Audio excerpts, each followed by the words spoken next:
Vamos lá, meus irmãos, vamos lá. Começando aqui nosso 7º dia de aula de Teologia Pastoral. Já oramos, como é costume. Mais uma vez, graça e paz, boa noite. Graça e paz, Boa noite a todos. Graça e paz a todos.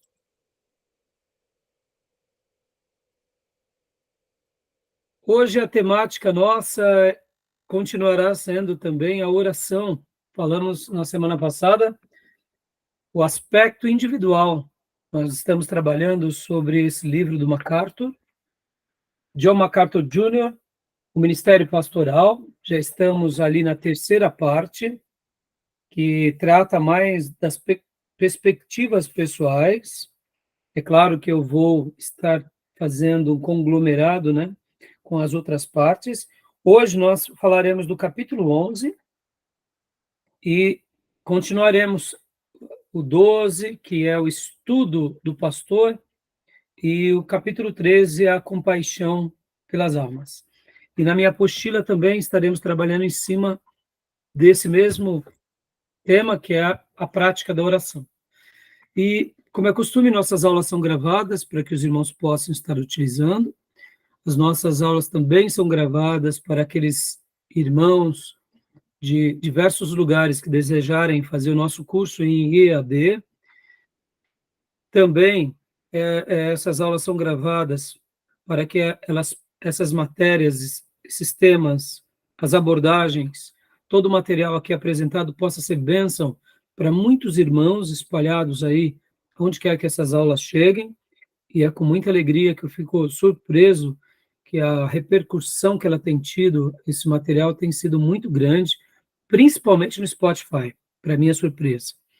E também, um quarto motivo é para que, por meio dessas aulas, o Senhor possa também salvar vidas, porque nós estamos trabalhando sobre esses temas, estamos trabalhando não só sobre teologia pastoral, mas sobre toda a grade do curso médio bacharel em teologia, mas como a nossa temática principal é se aprofundar na Bíblia, nós sabemos que muitas pessoas, ao ouvirem uma aula, ficarão curiosos, irão estudar a Bíblia, e aí você já conhece. Quando alguém vai ler as Santas Escrituras, as Sagradas Letras de Deus, não acontece outra coisa senão ser salvo, liberto, ser abençoado. Amém, meus irmãos? Então, é um privilégio estar aqui com os irmãos, já oramos, como é costume, né? E hoje, inclusive, o nosso tema é sobre oração. E podem ver, irmãos, como Deus tem nos abençoado ao longo dos anos. E, diferente de um curso universitário numa faculdade, o nosso seminário ele tem esse lado mais peculiar, porque é um seminário teológico livre, que é um curso acadêmico, sim, mas, ao mesmo tempo, a proposta é servir as igrejas locais, é expandir o reino. Então, a gente ora antes de começar. A gente pode orar no intervalo, a gente pode orar no final. E eu não tenho dúvida que atitudes como essa, numa aula, numa escola bíblica, no ministério de música, numa reunião de obreiros, ou mesmo quando nos reunimos como povo de Deus para um momento de comunhão, ou quem sabe ali um momento de limpeza na igreja, mutirão. Todas as vezes que fazemos um mutirão e eu participo com os irmãos, a primeira coisa que fazemos é vamos orar pedindo a bênção. Percebam que a oração nos acompanha em tudo, e deve ser assim. E a gente não pode perder esse viés de apresentar a nossa vida e entregar sempre a Deus com essa devoção, porque na realidade a gente está aqui fazendo a obra e não é na força do nosso braço. Nós estamos aqui fazendo a obra na força do Senhor, para a glória dele. E se queremos o auxílio dele e a força dele, precisamos do quê? Da intervenção dele. Amém, meus irmãos? Então, como é costume também, vamos ler um texto bíblico. Eu gostaria que o irmão abrisse a sua Bíblia comigo em Mateus 26, do 36 ao 46. Um irmão ou irmã Quem quiser, é aqui aquela clássica oração de Jesus no Getsemane. Hoje nós vamos estar falando muito sobre oração, falamos a aula passada, e poderíamos falar muito mais sobre isso, e, como eu disse, nós estaremos trabalhando sobre vários aspectos, né? Lembrando que na semana passada, na última aula, nós falamos que os apóstolos eles se dedicavam à oração e à palavra. Essas são as duas asas de um pastor. Essas são as duas asas de um ministro. E eu diria que, já que o pastor ele é o representante da igreja, essas são as duas asas de qualquer cristão, oração e palavra. Mas no caso do ministro, daquele que lidera, ele precisa muito mais da oração, ele precisa muito mais da palavra e da oração, para conduzir a todos, né?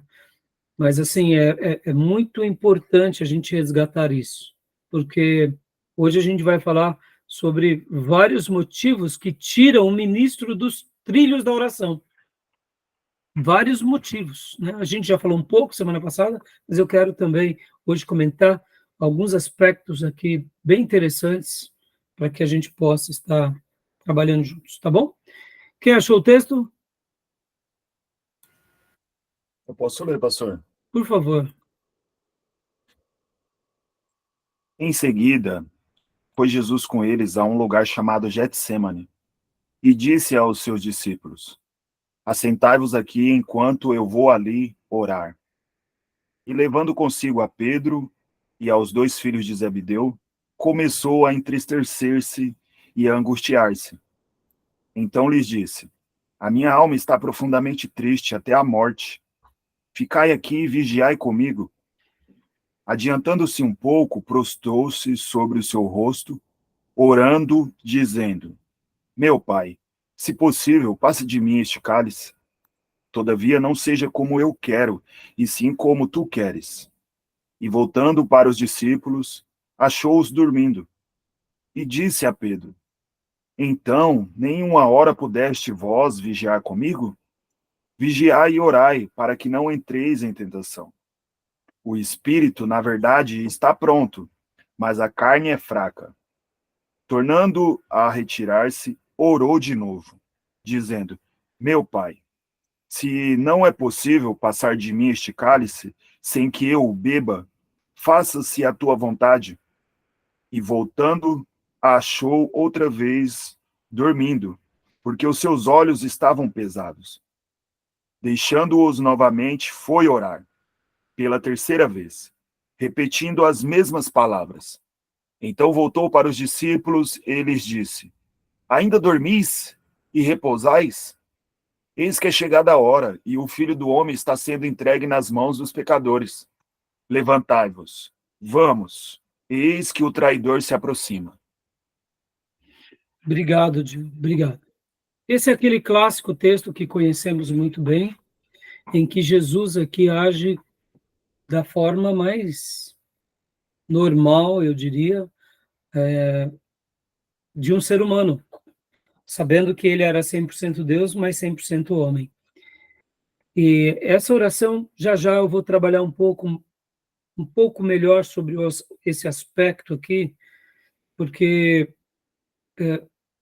a gente sabe que Jesus pede para que Deus passe esse cálice dele, mas ele conclui dizendo que não seja feita a minha vontade, mas a tua, né?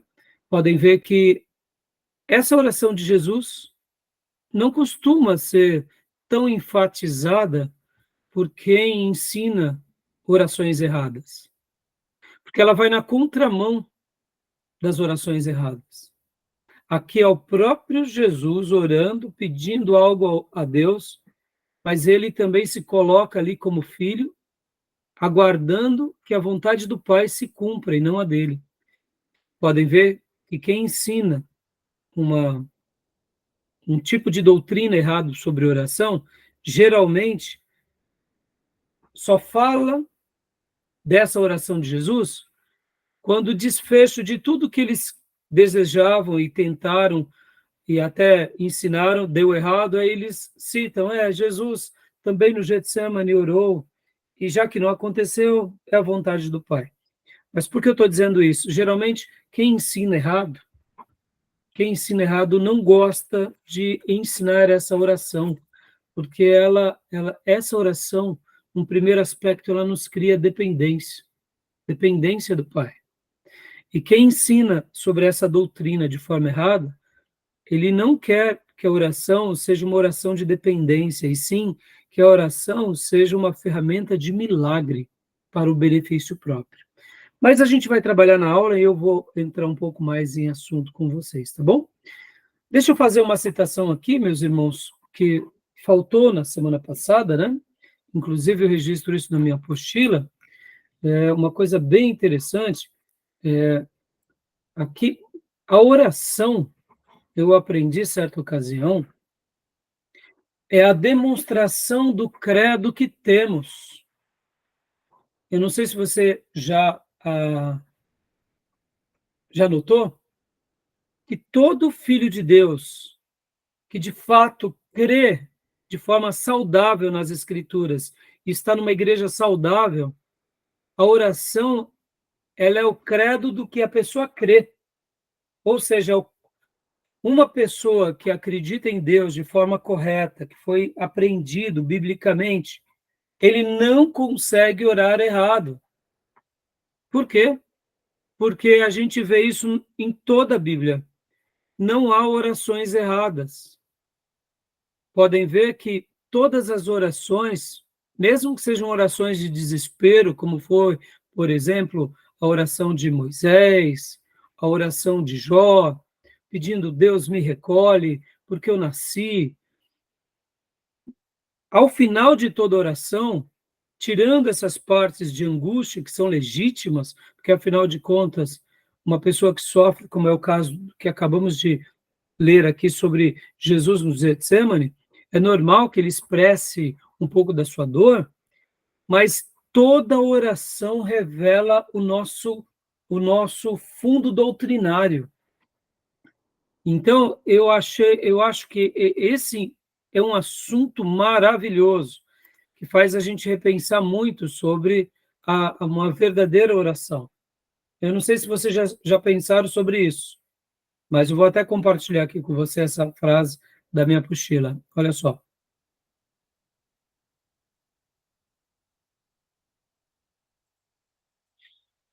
A oração é a nossa declaração teológica inconsciente. A oração é a demonstração do credo que temos. Jesus ensina isso na oração do Pai Nosso. Pode ver que Jesus, quando ele ensina os seus discípulos a orarem, ele faz ali uma síntese maravilhosa de todo o credo, de toda a doutrina dele próprio. Ao ensiná-la, vemos teologia do início ao final. Quem conhece teologia tem que orar corretamente. Quem confessa algo diferente em suas orações daquilo que diz crer em seu credo, demonstra que as suas convicções não são reais.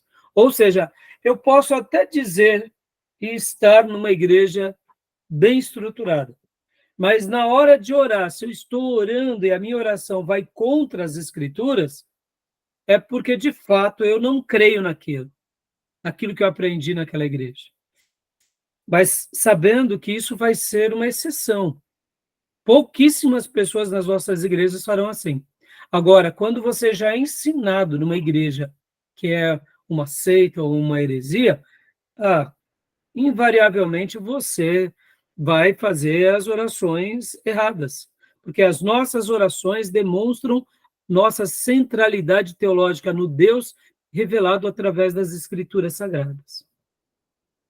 Então, guarde isso no seu coração, meus irmãos. Por que nós não oramos a Buda? Por que nós não oramos ao Padre Cícero? Por que nós não oramos a Maria? Por que nós não oramos a Fátima? Por que nós não oramos a Pedro, Paulo, João, a um anjo? Porque na nossa perspectiva, essas coisas não podem receber nossa oração. Então, parece muito sutil essa ideia, mas aqui, meus irmãos, é uma máxima para nós que somos seminaristas e professores e obreiros.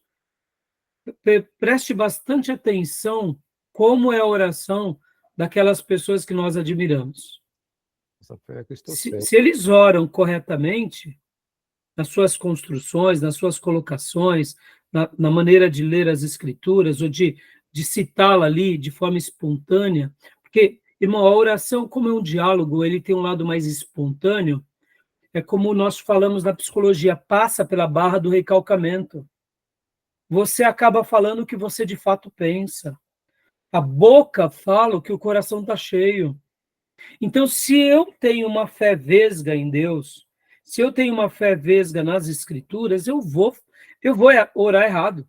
Não tem jeito, não tem como. uma oração distorcida, né? Exatamente. E se caso a minha fé é uma fé saudável, não tem como eu dar margem a um pensamento herético, a um pensamento sectário, a um pensamento até de ódio, a um pensamento de vingança, de ganância, a um pensamento que tem uma doutrina errada, a um pensamento em que eu coloco Deus como se ele fosse o meu servo e eu fosse aquele que manda em Deus. Percebam, quando a gente ouve tantas orações mal criadas, de pessoas mandando em Deus, no mínimo é pavoroso. No mínimo é pavoroso quando você vê uma pessoa mandando em Deus, dizendo para Deus, Deus, eu não aceito, como se Deus tivesse que realizar algo para essa pessoa, porque de fato essa pessoa ela é tão merecedora, ela tem um direito tão grande que Deus vai cumprir o que ela deseja. Isso é uma loucura, para não dizer assim, uma insanidade. Eu quero crer que Deus lá nos céus, nessa hora, faz assim. Ai, filha, ai, filho, se você soubesse o que você está dizendo, a quem você está dizendo, se você conhecesse de fato a pessoa para quem você se refere isso, se não fosse a minha misericórdia, eu nem te daria mais chance. Mas como eu te amo. Perceba, irmãos, ó como que isso é sério. Então, essa doutrina que a gente está tratando aqui, e semana passada trabalhamos muito nos aspectos individuais, e hoje nós estamos trabalhando mais no aspecto ministerial, ela sempre vai externar aquilo que de fato cremos, tá bom? O que vocês acharam desse pensamento, meus irmãos? Achei muito legal. A questão... Maravilhoso, né? Não somente envolve assim a nossa oração ao Senhor, mas também fala do fato mostra também os detalhes daquilo que a gente pede para o Senhor, né? Porque a gente vê hoje em dia, principalmente essas igrejas que não são muito saudáveis, né, teologicamente, pedindo tantas coisas para Deus, assim, que é igual o senhor falou, não é coerente com a palavra de Deus, mas isso é igual o senhor falou, mostra também a teologia doente, o pensamento totalmente herético, né, adoecido em relação às Escrituras. Exatamente. São dignos de dó, mas ao mesmo tempo, piedade. Por isso que a gente está aqui aprendendo para quê? Para criar uma igreja saudável com a misericórdia de Deus e para chegar para esses irmãos e falar, filho, pelo amor de Deus, não faça isso. Quando alguém, por um motivo ou outro, fala uma frase como essa, como eu já presenciei várias vezes na minha igreja, eu falo, filho, pelo amor de Deus, não, para com isso, não, quem te ensinou isso? Eu te ensinei? Não, mas o pessoal ora assim, pastor. Eu falei, pense e avalie as suas palavras. Agora imagine a quem você está se dirigindo. Quem ele é? Quem é Deus? Que situação Deus se encontra? Deus é mais um? Ou Deus é o eterno, o soberano, o rei e o senhor? Podemos chegar diante dele com tanta petulância e malcriação? Eu sei que uma mãe que perde um filho, ela vai ter um choro de desespero E mesmo que ela diga palavras de malcriação, aquele momento de luto é totalmente compreensível. Concordam comigo? Sim, Porque é claro. um momento de tragédia. Agora, quando uma pessoa em sã consciência, porque perdeu o emprego, ou porque deu um probleminha no carro, ou porque não fechou o negócio, e começa a vociferar tais coisas, tais orações são puras verborreias, serve para nada, a não ser para fazer com que a nossa consciência fique sendo cauterizada ao verdadeiro ensino do Espírito Santo, revelado nas Escrituras, e a uma consciência de respeito à pessoa de Deus. Então, é muito interessante essa ideia. Eu aprendi alguns anos atrás com um pastor, e eu falei, isso é uma pérola. Essa ideia, irmãos, eu aprendi com o Ricardo Gondim, alguns anos atrás. Né? Eu achei fantástico. Mesmo sabendo que hoje o Ricardo Gondim se enveredou por um outro caminho, que é uma pena, mas não deixa de ser uma verdade isso. Não sei quem foi a fonte que o ensinou, mas eu aprendi isso com ele. E eu nunca mais me esqueci. Né? Então, assim, eu gosto muito, muito de ouvir uma oração quebrantada, mas, sobretudo, uma oração bíblica.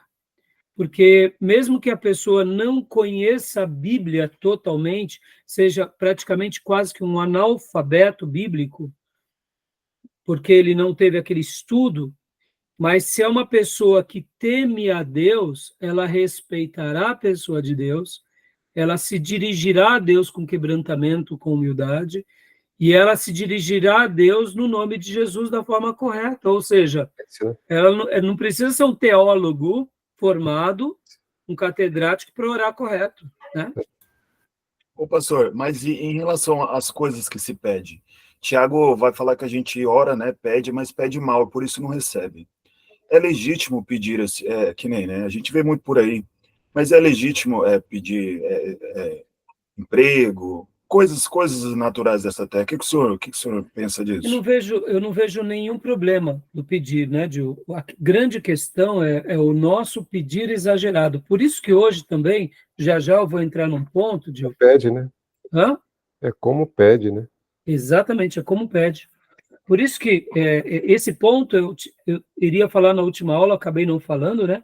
E dentro das temáticas de hoje, eu quero poder estar trabalhando em alguns pontos antes de irmos para o livro-texto, porque pedir nenhum problema, Gil. O problema é que hoje nós desfiguramos quem Deus é. Nós desfiguramos a pessoa dele. E uma doutrina herética desfigura quem ele é, colocando ele numa posição de serviçal. Verdade. Inverte os E papéis, né? exatamente, inverte os papéis. E nos coloca numa posição de meritocracia, ou como chamam de direito. Pode ver que os neopentecostais ensinam que nós temos direitos. E aí Determina. começam a fazer com que os direitos sejam mal interpretados, porque, na realidade, como filhos, temos deveres e direitos, não está errado. Mas, na realidade, quando a gente vai ver na sua entrelinha, como o pastor José Ribeiro me ensinou, certa ocasião, e nos ensinou na igreja, eu gosto de citar isso. O crente só tem ele tem dois direitos. E aí o pastor Ribeiro explica quais são os dois direitos. O primeiro direito é de não ter direito. E o segundo direito é de preservar o primeiro direito. Ou seja, a gente não tem direito em tese, porque foi tudo pela graça. Quando o Pai nos viu e nos condecorou com alguma coisa, é graça, não é direito. Quando há o privilégio de podermos orar e sermos respondidos, foi para que Deus deixou assim, para que Ele nos ensinasse a caminhar diante dessa nova realidade de vida espiritual e víssemos o seu agir.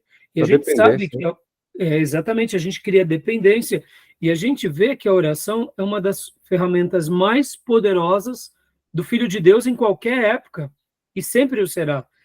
Então, ao mesmo tempo, pedir não é errado. O problema é como se pede, a forma que se faz a leitura, como que se coloca, né, essa relação, né?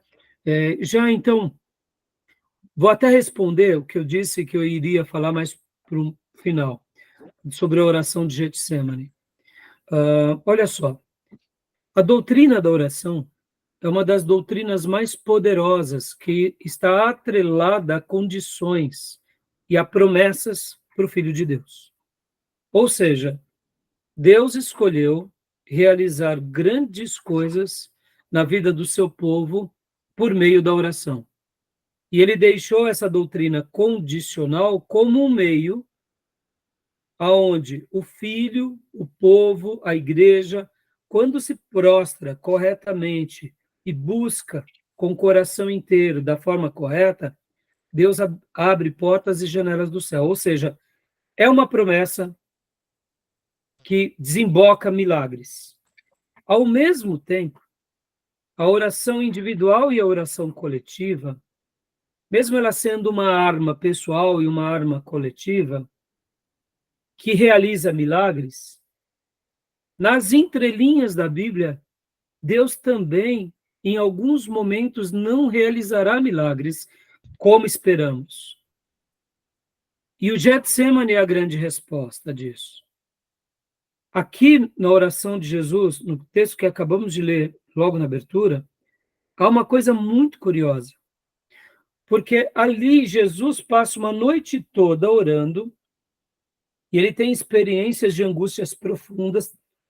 Lucas vai falar que ele soa Sangue, né? gotículas de sangue. Historicamente, em poucos momentos na história, se presenciaram pessoas tendo essa experiência. Dizem os médicos que quando uma pessoa está com muito medo, um medo além do normal, sobre-humano, a sua transpiração pode fazer com que, de fato, saia literalmente gotas de sangue, porque é um momento de muita tensão e de muita angústia. Segundo alguns historiadores, isso aconteceu mais recentemente, né, nos campos de concentração, quando os judeus estavam ali presos nas câmeras e sabiam que iam morrer. Então, se há relatos de que alguns judeus, porque eles já sabiam que eles morreriam, então é aquela questão, irmãos, mais do que a morte em si, é o anúncio da morte, né? E o que eu quero dizer com isso? Ora, ali Jesus passa uma noite todinha, chama os seus apóstolos a estarem com ele, corrige, tem tempo para ensiná-los, mas o Pai não respondeu Jesus. Não respondeu como Jesus, homem, queria, porque era do agrado de Deus Pai, assim como do próprio Deus Filho, a cruz para nossa redenção, mas há um milagre também. Qual é o outro milagre que está embutido aqui? Quando Deus não responde, nos dando um milagre na situação, ele nos responderá nos dando força para passar pela situação. Ou seja, a noite no jardim de Getsemane foi determinante para fortalecer Jesus ao Gólgota. Logo, a oração, quando Deus não fizer um grande milagre fora de nós, não tenha problema de duvidar do seu milagre e não tem problema de você achar que Deus não está te contemplando.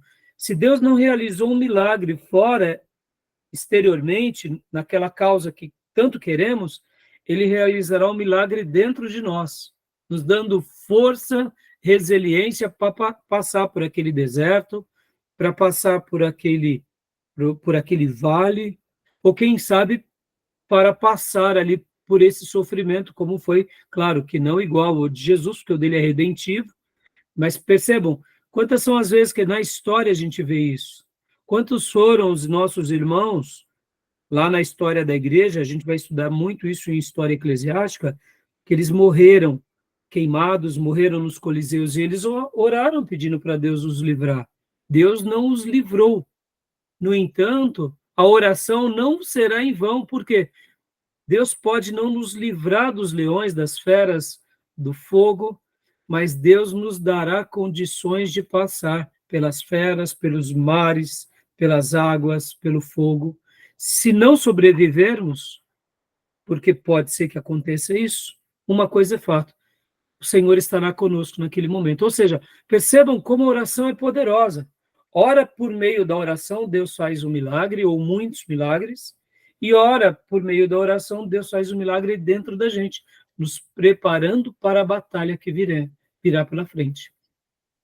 Então, Gil, e irmãos, saibam disso, sempre Deus fará uma grande obra por meio da oração. Ora, um milagre externo, visível, que todos nós o glorificaremos, e ora, um milagre interno, invisível, mas que também será tão grandioso esse milagre que todos glorificaremos. Tá bom?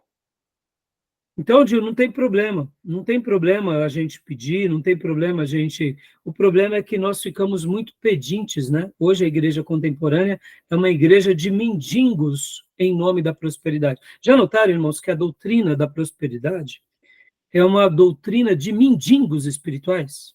Pedintes. Porque eles não são filhos, são pedintes.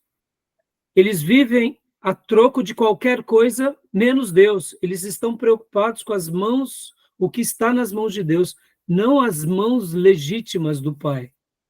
São pedintes, né? Se Deus não os der, eles saem da fé.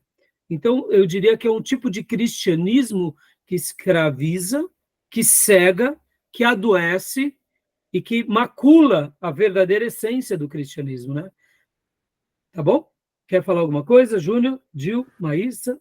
Eu confesso que às vezes me sinto constrangido em pedir alguma coisa assim. Não que seja errado assim, é apenas um constrangimento no meu espírito mesmo, assim, de ficar pedindo coisas materiais, assim, eu fico constrangido. Sim, mas tenha, só para eu concluir aqui, antes do Júnior falar, tenha moderação, Gil, sabe? O equilíbrio é bom. Procure também, diante de tudo, agradecer mais e, assim, peça, sim, mas tenta ter esse equilíbrio entre o pedir, não que seja errado pedir, né? Mas perceba, Gil, lembra que na última aula, quando falamos sobre aquela ideia de Eugene Peterson, a oração coletiva e a oração individual, pode ver que na oração coletiva a gente olha por aquilo que realmente precisa. Quando a gente está na igreja, a gente vê, por exemplo, os irmãos que realmente precisam de um milagre. Hoje, quando o Júnior fez o pedido, né, por aquele senhor que está se recuperando do câncer e etc. e tal, antes de começarmos a nossa aula, quando eu também fiz o pedido aqui pelo pastor que perdeu seu filho hoje, né, que tiveram essa perda. Então, na oração coletiva, a gente se torna menos egoísta. Então, tenta dosar isso, Gil, sabe? Tentar Falo ver mais no se... sentido de pedir dinheiro, sabe, pedir mais dinheiro, mais Sim, sim, casa, carro, mas nesse sentido, assim, sim, sim. eu confesso que não tenho um hábito, assim, que parece que tem... há um constrangimento dentro de mim. Mas, assim, eu já pedi, mas me sinto constrangido muitas vezes. Não, como eu disse, eu acho que os exageros são... a gente precisa discernir o nosso coração, né? Acho que Pode falar, Júnior. a oração particular é muito, já digo logo, já é muito particular entre você e Deus. É evidente que passa pelo que foi falado aí, nesse conceito, né, de uma oração que, que deixa transparecer uma fé cristocêntrica, né? E que nesse momento que a gente tem com Deus, é um momento que a gente não tem nem com a esposa, nem com o filho, nem com ninguém. Então, necessariamente tem que haver sinceridade mesmo, né? Sim, Honestidade diante de Deus, porque nós vamos enganar quem que nós estamos orando? Ninguém. Deus está sabendo o que a gente vai pedir, sim, sim, mas tem que ter humildade e também reverência, né? Agradecer a Deus, glorificar Deus, e Deus não proíbe a gente pedir, desde que seja com moderação e com humildade, né? Sim, é que a abordagem bem colocado, Júnior, quando o Tiago fala, né, que pedis e não receber porque pedis maus, é porque a nossa natureza, mesmo com todo esse viés privativo, nós somos tendenciosos ao egoísmo, né? Então, é o que você disse bem. Por outro lado, a observação de a gente procurar discernir um pouco o nosso coração, ela é importante, é um exercício de piedade, mas ao mesmo tempo é franco, a gente está sendo franco quando a gente pede, mas tem vezes que a gente acaba sendo um pouco egoísta mesmo, né? Essa é a palavra. Sim. Então é bom a gente. Será que eu estou sendo egoísta demais? Será que eu estou só Sim. pensando em mim? Então, esse ponto que eu quero acreditar, que também é legal a gente pensar, Gil, e o Júnior colocou bem, é particular, é íntimo, mas ao mesmo tempo refletir sobre ele é legítimo e é importante a gente fazer. Uhum.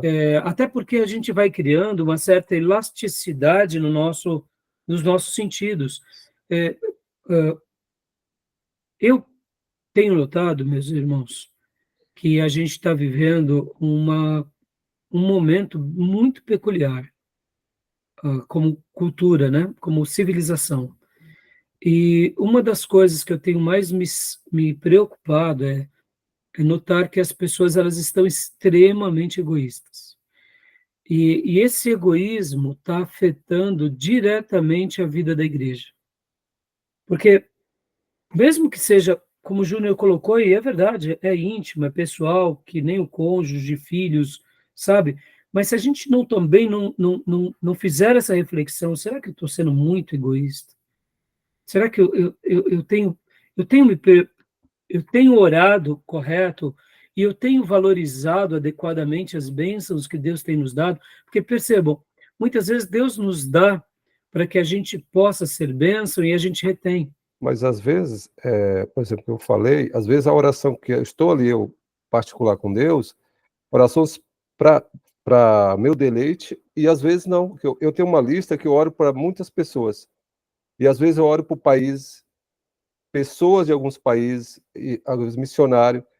Então, a atenção tem que ser voltada também, não só para a gente, mas necessidades de pessoas que está precisando, que está no estado crítico, e a gente... Isso. Por isso que eu disse do equilíbrio, sabe, Júnior? Não há problema de orar, mas esse exercício ele é muito piedoso. Uhum. E eu acho que Tiago, quando guiado pelo Espírito Santo, ele deu essa instrução, era mais ou menos isso que ele estava tentando dizer para o seu rebanho ali de Jerusalém. Olha, vamos deixar de ser egoísta, vamos deixar de só pensar em si, nas suas coisas, porque é da nossa tendência a pensar em si e nos nossos. Aí, quando nós nos tornamos líderes, nós pensamos também em si e nos nossos. Podem ver, hoje as igrejas elas são muito egoístas. É um reflexo desse egoísmo, eu diria, que já está entranhado em nós. Pode ver que tem vezes que pastores... vamos falar abertamente, irmãos. Esse intercâmbio que nós estamos tendo aqui no seminário não é uma coisa vista na maioria dos irmãos, porque geralmente aquela preocupação, não, se o irmão da minha igreja for visitar outra igreja, já vai ficar lá, porque há de fato uma bajulação, há de fato um desrespeito, há de fato essa tendência, vem para cá porque é para mim, é para eu, e assim, é muito frustrante isso.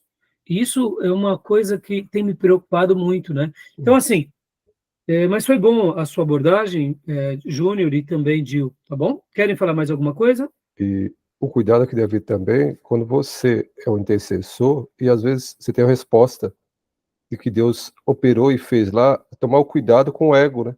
Sim, Você claro. achar que você Você é o merecedor daquilo é lá, né? daquilo lá. E outra Mas... coisa que eu queria dizer é que nós podemos repetir nossas orações, palavra, porque Jesus repetiu aí. Repetiu Claro. várias vezes. O que nós devemos fazer, é que Jesus falou, vãs repetições, vãs. Sim. Essa que não deve ter, né? É isso aí.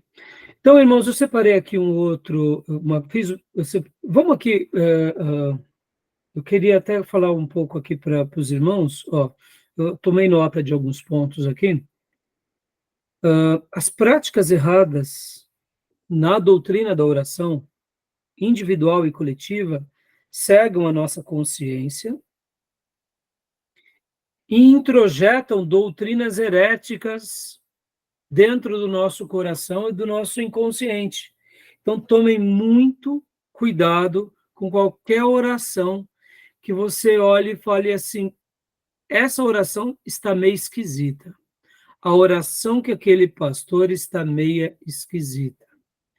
Não é somente uma oração a Deus, é uma oração a Deus, mas carregada de heresias ou de humanismos, ou quem sabe, como o Júnior acabou de dizer, de vanglória, como se ele fosse o proprietário da bênção. Meus irmãos, se nós devemos nos gloriar, gloriemo-nos no Senhor, diz o texto sagrado. Ou seja, a oração não é nossa. Nós oramos a Deus e o poder é dele. Se Deus nos usou como instrumento, sim, se alegre, regozije-se de saber que a sua e a minha oração foi ouvida, mas dê glórias a Deus, porque na hora que nós tomarmos algo que é de Deus, a gente vai estar se esbarrando com ele. Por quê? Porque a minha glória, diz o Senhor, ele não dá a ninguém, e muito menos a imagens de escultura, quanto mais a meros carnais. Né? Então, a gente tem que tomar muito cuidado, e podem ver quantas são as pessoas que elas acabam se enveredando para isso. E eu também fiz uma outra anotação aqui, irmãos, olha só que interessante, ó. Quem tem mais valor hoje nas pautas das nossas igrejas e denominações?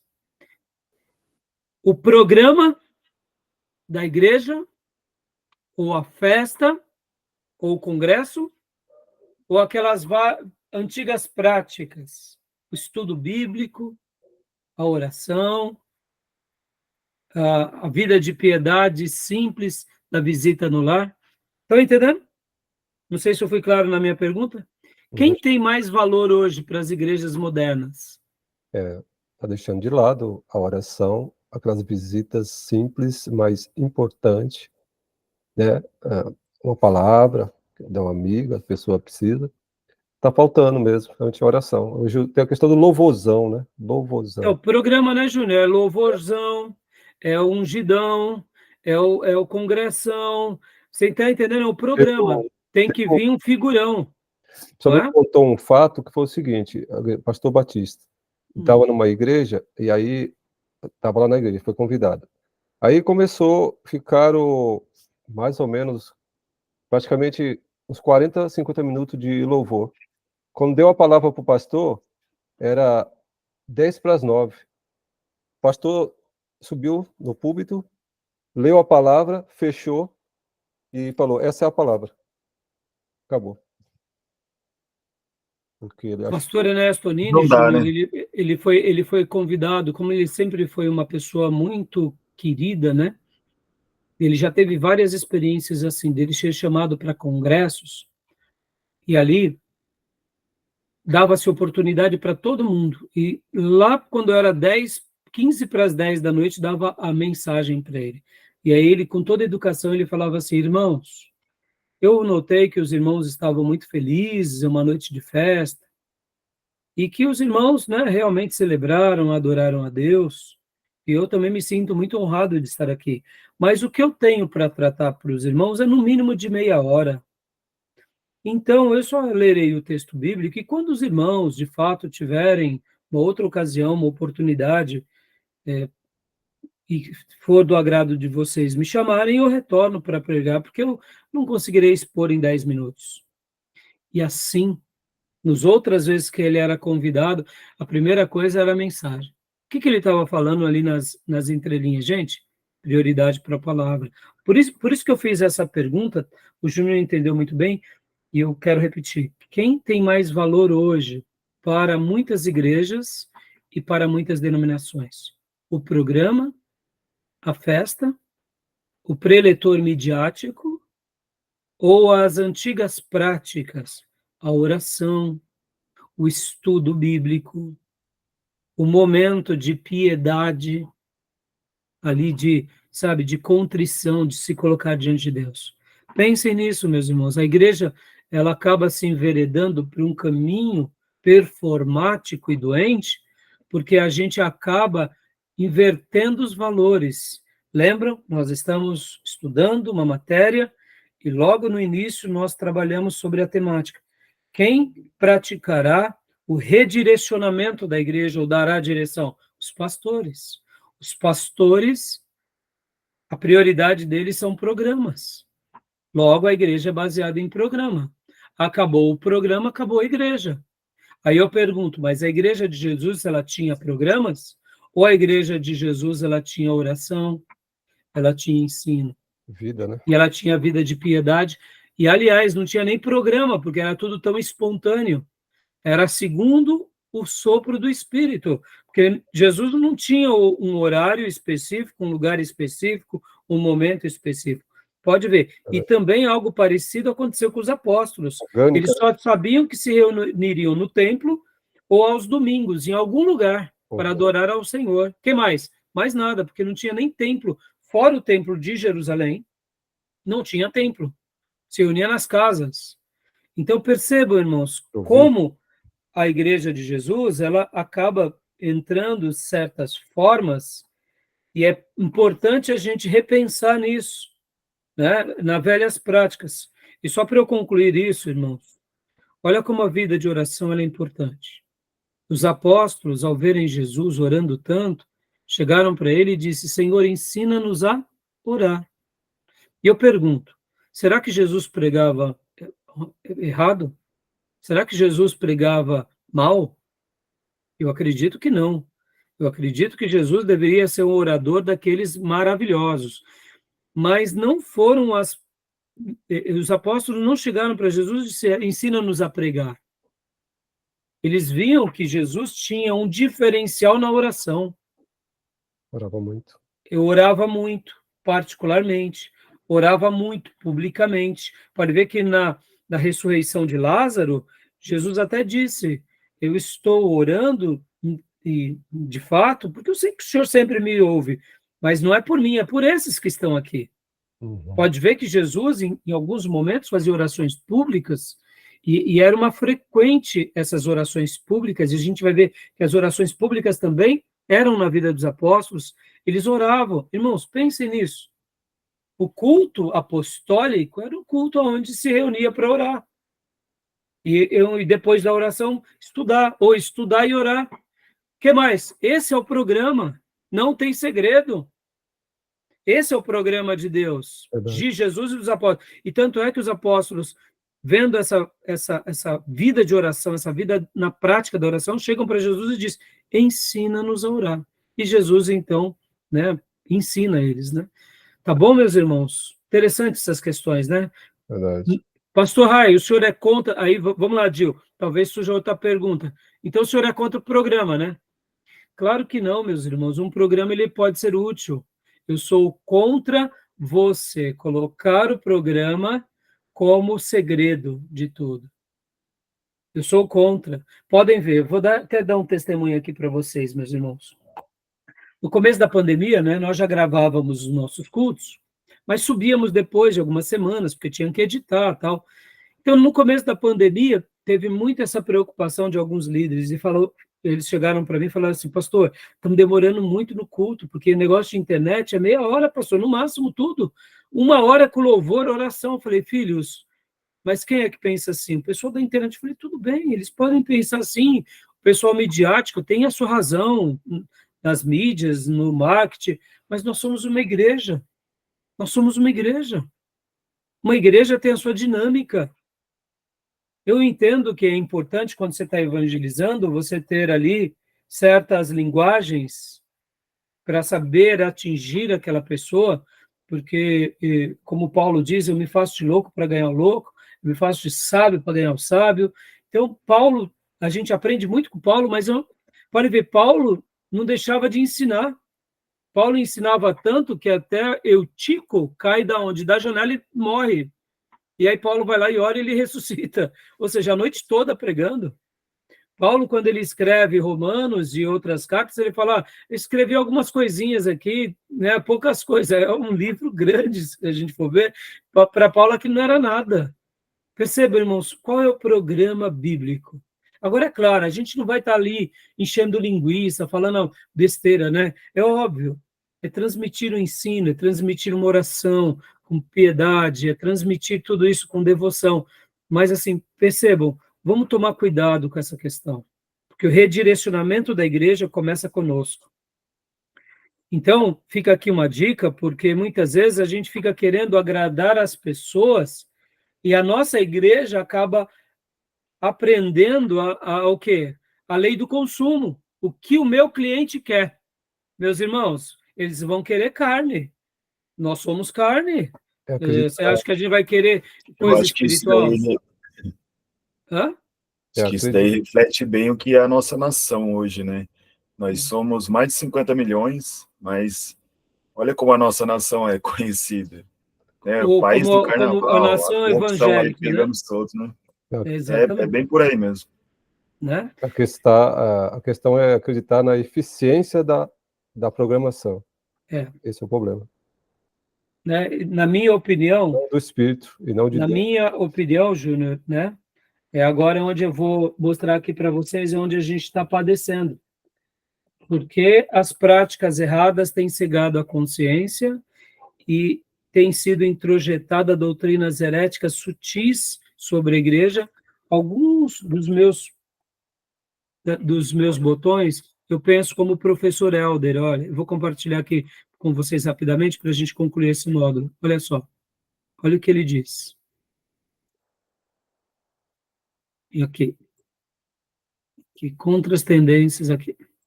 Vou compartilhar com vocês. Olha o que o professor Helder diz. Contra as tendências pastorais narcisistas. Eu acrescentaria aqui barras sociopatas. Na minha opinião, nós sofremos de um tipo de narcisismo e de sociopatia. A nossa sociedade contemporânea, minha opinião, tá, irmãos? Não sou especialista sobre o assunto, mas é o que eu noto.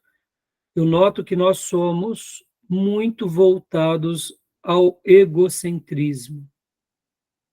E o narcisismo, né? Ó, olha, lê para nós, Júnior, rapidinho aqui. Narcisista? Narcisista de Narciso, herói da mitologia grega. O auto-admirador. Pessoa muito vaidosa, enamorado de si mesma. James Houston diz que podemos identificar pelo menos 8 características de desvio nos narcisistas. Dá uma pausa aqui rapidamente, Júnior. Irmãos, eu não sei te dizer exatamente, mas eu tenho pensado muito sobre isso. Pode ver, a igreja ela não está querendo ser uma igreja de cruz. A igreja não quer cruz, a igreja quer bênção. A igreja, ela valoriza e ela se autoadmira das suas virtudes, dos seus talentos. Percebam, irmãos, nós temos oradores brilhantes, nós temos intelectuais na igreja brilhantes, teólogos brilhantes, músicos brilhantes. Métodos brilhantes. Marketing, ferramentas. Pode ver. Na minha opinião, nós estamos nos perdendo com as nossas próprias virtudes. Ou seja, isso nos assusta. Logo, Jesus está ficando fora, né?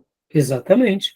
Porque se a velha Bíblia, se a velha prática de oração e de dependência já não mais satisfaz, percebam, irmãos, a vida simples de fé não satisfaz mais. Você tem que ter um programa bom. Sim.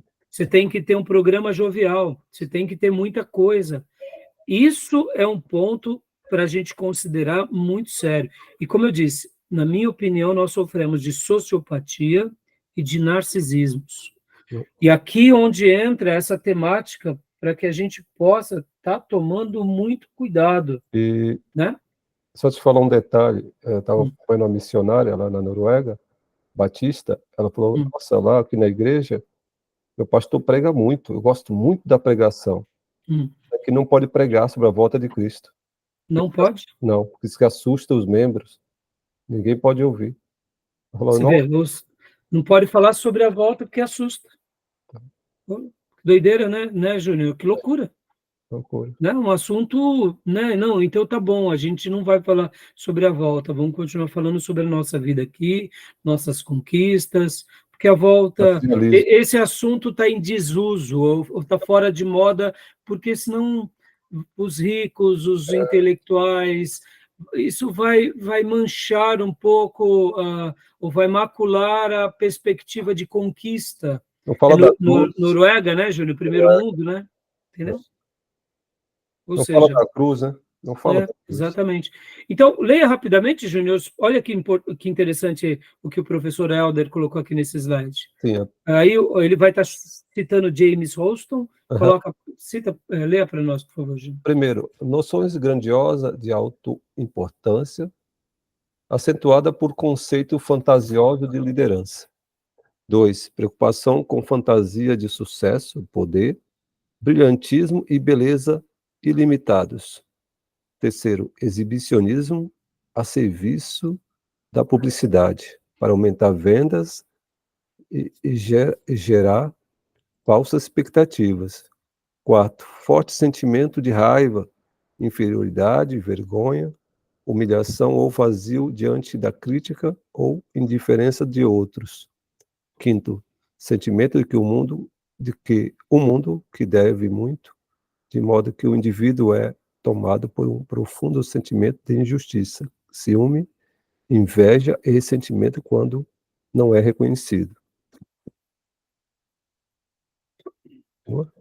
6. Exploração interpessoal, que leva o indivíduo a derrubar outros que se apresentam como rivais em potencial e que cria alguma ameaça ao ego inseguro do narcisista. 7. Relacionamentos que oscilam entre a superidealização ou então a desvalorização e nunca se caracteriza pela estabilidade ou constância. 8.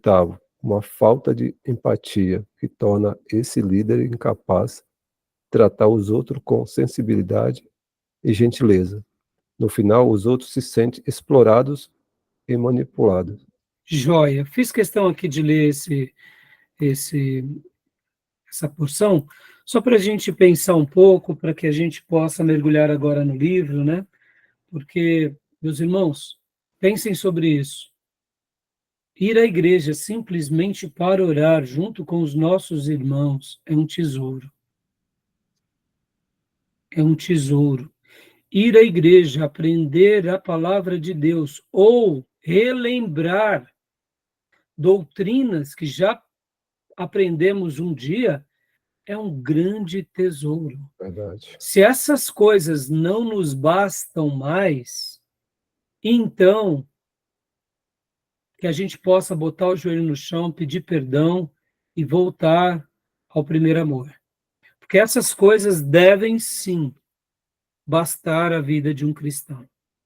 Ir a uma igreja para estar tendo um momento de comunhão com o corpo de Cristo e ali juntos louvarmos a Deus, cantarmos. Se isso não nos bastar, a gente tem que repensar a nossa caminhada. Estou falando dessa forma porque estou falando para seminaristas que serão tentados no futuro a fazerem grandes programas. E quando algum programa der certo, eu sei que nós seremos tentados ao quê? A continuar presos desses programas para que a gente continue vendo os resultados. E aí eu digo, irmãos, um programa, uma estratégia, ela é um meio para a gente, de repente, né, até mesmo fazer algo diferente. Não tem problema. Mas quando a gente perde o verdadeiro sentido dessa fé nas velhas coisas que Deus nos ensinou, desde o nosso pai Abraão até a revelação dos apóstolos, então a gente já se perdeu.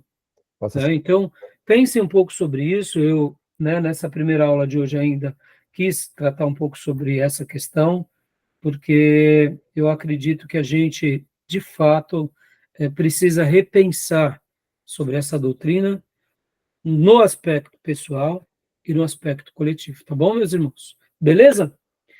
Vamos para o nosso intervalo, porque aí logo na sequência eu vou estar abrindo aqui o material e a gente vai estar pincelando nele e trabalhando sobre ele. Tá bom? Alguma pergunta, alguma dúvida? tranquilo. Tranquilo, meus irmãos? Ok. Joia. Então tá bom. Ok. Então vamos ao nosso intervalo, tomar um chazinho quente, porque hoje está frio, Tá, hoje tá. e ao banheiro e a gente já retorna, tá bom? Beleza. Depois do intervalo. Então, até Combinado. já, meus irmãos.